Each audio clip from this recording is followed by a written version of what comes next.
Greetings everyone and welcome to Collector. Today we're going to be looking at the McFarlane Toys Warhammer 40k. I need to actually read this off the box. Primaris Space Marine Hellblaster Artis proof, and this is something that I've been looking at a lot, thinking about getting, and I finally saw it at a price that I thought was reasonable, and so I picked it up. Let's just, stop rambling and get into the actual figure. And getting the Space Marine out of the box. First off, this is one hell of an action figure. Like, just, before comparisons, just look at that height difference with just a standard Black Series Stormtrooper. That is insane. Like, it's such a big figure, and honestly, I can't believe it took me this long to actually get one. I'm honestly so happy with this. I'm not the biggest Warhammer fan in the world, but I really like the games that are based on it. Not the actual tabletop stuff, but the actual strategy games and stuff, the video games. I really like that stuff, and, Space Marines are such a cool concept. I love them in pretty much everything that they appear in, and in 40k they're some of the most iconic Space Marines you can ever get. This is just such a cool figure, and obviously, yes, no paint applications, it's an artist proof. My intent with this is that I'm going to paint it up myself. I do paint a few of the actual, miniatures, and it's time consuming, but it's because, there's a lot of tiny details. Something like this feels a lot more doable just because of the size. But still, even without any paints on it, this is so detailed. So, you have the chest emblem, you have details on the belt, you have actual undersuit, which is really well done, and just all over, it's just so good. I'll get to that in accessories. I'm not putting everything on right now. Just the pouches, the jet boots, everything is just so well done, and it's actually kind of incredible. I love the helmet. It's such an iconic part of Space Marine, in 40k armor, and it just works so, it looks so good. I can't get over, just despite this literally being an artist proof, no paints, no decals, nothing, it just looks so good. Even the asymmetry with the three, vents, I suppose, there, versus the two, I guess, like the button and then another button, I suppose. It's so well done. I love stuff like this. Like, there's so much really nice detail in this figure, and I think it being an artist proof actually exemplifies a lot of that. It's such a good design, and obviously it's very much a scaled up version of the miniatures with some articulation, and we'll get into how that becomes a bit of an issue in articulation, which, you know what, I've rambled enough about how good this figure looks. Let's actually get into articulation. And starting off at the head, I've already brought this way too close because of how big it is, but we do have what I believe is a dumbbell joint, though I can't tell if there's actually a point at the bottom of the neck, only at the top, but that allows for a lot of movement. Obviously a lot of it is blocked, but you've got forward, you've got back, and you do actually get a decent amount of tilt with that, which is always appreciated. Then you have a swivel at the top, which is a completely different part. Basically, there's a plate, you can see it there, that has the ball joint or the dumbbell joint or whatever it actually is. And then that plate then has a swivel for the actual head. Works really well, gets a lot of movement. I'm pretty happy with that. And, for McFarlane, I'm very proud of them for having this much articulation in the neck. It's not exactly something that I know them for, so very happy with that. At the torso, we have crunch. This is going to be difficult. Crunch forward. Crunch back is insane. That's so good. Like, that's so far back. But that is because of both a, crunch with, I think, a dumbbell joint in the center. And then, obviously, there is the, I don't know what joint that actually is, but there is a crunch at the waist, which does also allow for a little bit of rotation. It is a little bit tight, and it's mostly because of the sculpt, but you can get rotation out of that, but obviously a lot of it comes from the center torso section, which, honestly, very happy with that. At the arms, first off, the shoulder pads can move out, like so. They're just on a ball joint, pretty good.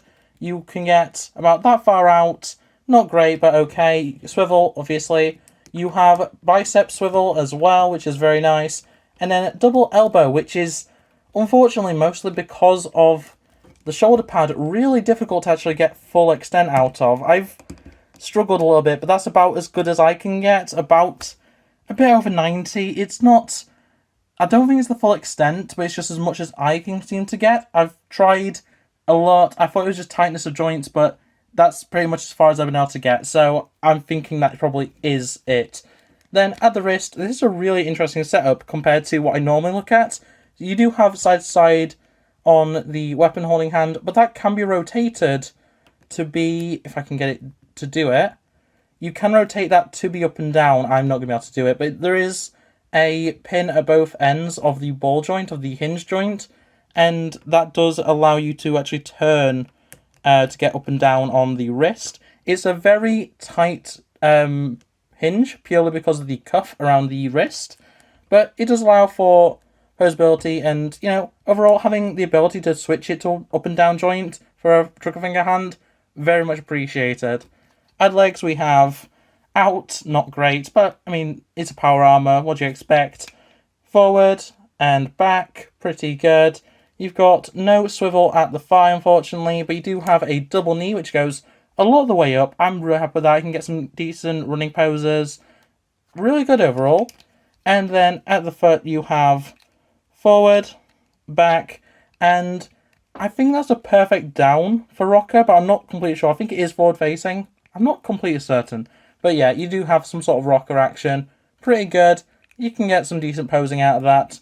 And yeah, overall, I mean, something like this is going to stand, let's be honest. For accessories, you get the jetpack backpack piece, which I know, Heresy, I don't actually remember what these are called, but I think of it as a jetpack, and that just clips onto the back like so, pretty simple, and completes the look in a lot of ways. It definitely completes the look, because otherwise you've just got a giant peg hole. But yeah, that's a very good look. It gives a bit of extra height in, like, the most basic way possible. And yeah, overall pretty good. I really wish these were rotatable, but at the same time, like, it'd be a bit pointless in the grand scheme. I'm fine with them how they are. And yeah, as I say, it just looks really, really good. And then for a weapon, you do actually get this.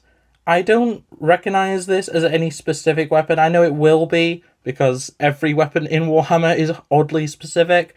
But yeah, it's some sort of carbide rifle or something like that, some sort of LMG maybe, I'm not completely sure. But that just fits pretty snugly into the weapon holding hand, which is a little bit of a solid material, so it is a bit difficult to get the hand into, which I'm going to just cut for this. And yeah, again, in the hand, it does fit decently well, though it does seem a little bit too... I don't know if the grip is a bit too soft once it's actually in, or something like that. Maybe it's just a bit too of a... I don't know. It's a little bit loose in the hand, and generally that's not going to be an issue. Once I actually paint this all up, I'm probably going to actually glue the weapon into the hand. But yeah, that is something to keep in mind with this specific figure, because I know that a lot of the other figures come with different weapons.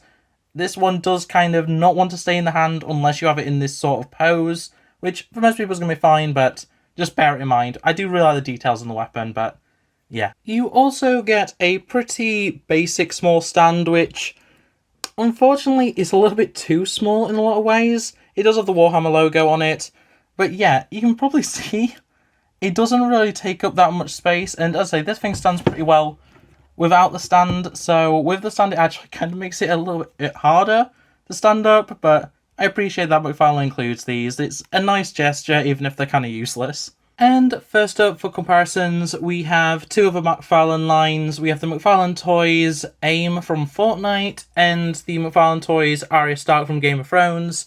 If these are all supposed to be 7-inch, which I believe they are, technically this would be a bit too short, but also AIM is kind of oversized and Arya is a little bit short, so the scale doesn't really work between lines, but overall, I think this does work. I'm fine with AIM being too tall. I'm fine with Arya being too short, that's fine.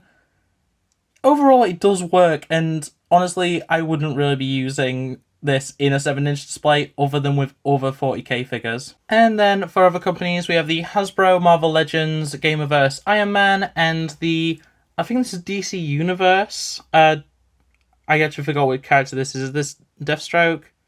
No, it's not. It's Deadshot. There we go. And yeah, 7-inch figure, 6.5-inch figure, works pretty well. I'm perfectly happy with that, though, you know, each their own. I'm sure plenty of people would have an issue with this scaling. I think it works pretty well. And then, just because I have them to hand, Jazzwares Fortnite Fish Stick and NECA Terminator 2 T800. And just because I think some people would be interested, here is how he, you know, scales to actual Warhammer 40k miniatures. So this is a newer, I don't remember what the line is, but it's the Easy Connect ones. And then a much, much older one, which are a little bit small scale. But yeah, unless there's some weird Warhammer 40k lore that I just don't know, I doubt you're really going to be fitting him into a, you know, miniature display. And on that note, I think that's going to be it for this review. I am really, really happy with this figure, especially after the last time I reviewed a McFarlane Toys figure being Arya Stark, and I was kind of, in a lot of ways, disappointed. This does not disappoint. McFarlane Toys have been getting better, like, with every new series that they've done. I think their Fortnite line is amazing. This is brilliant, and I look forward to some of their other lines in future, but in any case, that's going to be it for this review. So thanks for watching. Like if you liked it, subscribe if you're new around here, and ring that bell so you never miss an upload. I get a new review out every Tuesday and Friday, and if you subscribe, you'll see them every time I upload them. But on that note, that's going to be it from me, and yeah. Bye!